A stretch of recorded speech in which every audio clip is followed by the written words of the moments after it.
मम्मा, आज मैं जा रहा हूँ जंगल में घूमने। नहीं बेटा, तुमको कहीं नहीं जाना है, घर पे ही रहना है। जंगल में बहुत खतरा है। जंगल में आदमखोर कौवा रहता है। कहीं वो कौवा तुमको पा गया तो तुमको खा जाएगा वो। नहीं मम्मा, मुझको जाने दो, मुझे घर में ऊब लग रही है। मम्मा, मुझको जाने दो, मैं जाऊंगा जंगल घूमने।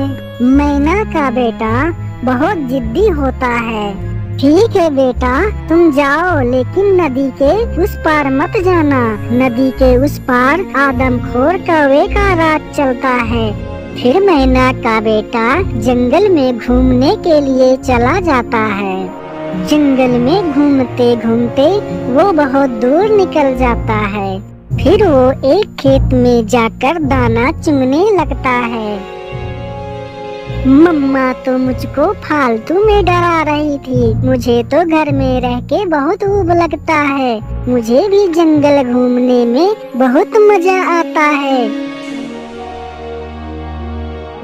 कुछ देर बाद मैना के बेटे को प्यास लग जाती है और वो प्यास से व्याकुल होने लगता है। मुझे तो बहुत ज्यादा प्यास लग रही है। पता नहीं पानी जंगल में कहाँ मिलेगा। मुझे तो बहुत प्यास लग रही है।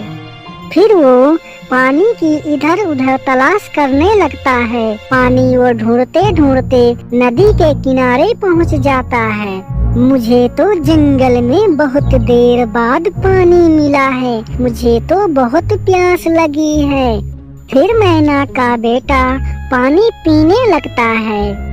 आदमखोर कौवा वहाँ से गुजर रहा होता है। उसकी नजर मैना के बेटे पर जाती है। फिर वो आदमखोर कौवा उसके पास जाता है। क्यों रे दुष्ट पक्षी, तुमने मेरे नदी में पानी पीने की हिम्मत कैसे की? अब तो तुम्हें मेरे पंजों से कोई नहीं बचा सकता। हा हा हा हा हा हा। अरे दुष्ट कौवे, ये तुम्हारा इलाका नहीं है, ये तो हम चिड़ियों का इलाका है। नदी के उस पार तुम्हारा इलाका है। अरे दुष्ट पक्षी, तुमने मुझसे जुबान लड़ाने की हिम्मत कैसे की? अब तो तुम्हें मैं मार के खा जाऊंगा। फिर वो आदमखोर कौवा मैना के बेटे को अपने पंजे में दबाकर अपने इलाके में जाने लगता है। मम्मा बचाओ, अरे कोई तो मुझे बचाओ। आदमखोर कौवा उस मैना के बेटे को लेकर अपने इलाके में चला जाता है। मम्मा बचाओ, अरे कोई तो। मेरे बेटे को तो गए हुए बहुत देर हो गई है। न जाने मेरा बेटा अभी तक क्यों नहीं आया है। मुझे तो बहुत डर लग रहा है, कहीं वो आदमखोर कौवा मेरे बेटे को पा न गया हो। अपने बेटे को खोजने के लिए मुझे जंगल में तो अब जाना चाहिए। सबसे पहले मैं अपने दोस्त कबूतर के पास जाती हूँ। मैना चिड़िया कबूतर से मिलने के लिए जाती है।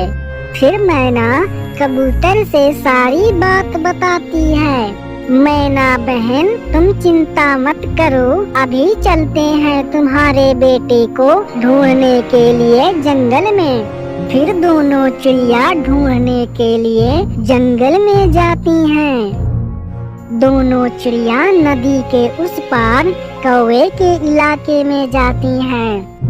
बहुत देर खोजने के बाद उनको कौवे का घोंसला मिल जाता है। फिर वो चिड़िया कौवे के घोंसले के पास जाती हैं। मैना का बेटा कौवे के पास बैठकर अमरूद खा रहा होता है। मैना और बुलबुल कबूतर दोनों ये नजारा देखकर चौंक जाती हैं। मम्मा देखो ना, कौवा चाचू ने मुझे अमरूद खाने के लिए दिया है। कौवा चाचू बहुत अच्छे हैं। मैना और कबूतर चिड़िया दोनों ये देखकर बहुत हैरान हो जाते हैं। कौवा भैया, हमको माफ कर दो, हमने तुमको बहुत बुरा समझा था। अरे मैना बहन, तुम मुझसे माफी मत मांगो। मैं बहुत बुरा था। मेरे बुराई के कारण मुझे जंगल से निकाल दिया गया था, लेकिन बाद में मुझे बहुत पछतावा हुआ है। कौवा भैया, तुमको अपनी गलती का एहसास तो हुआ है। अब तुम हमारे जंगल में आकर रह सकते हो। नहीं कबूतर बहन, मैं यहीं रहना चाहता हूँ। यहाँ मुझे बहुत अच्छा लगता है। मेरे प्यारे दोस्तों, वीडियो को लाइक कर दो और चैनल को सब्सक्राइब कर दो। Bye bye.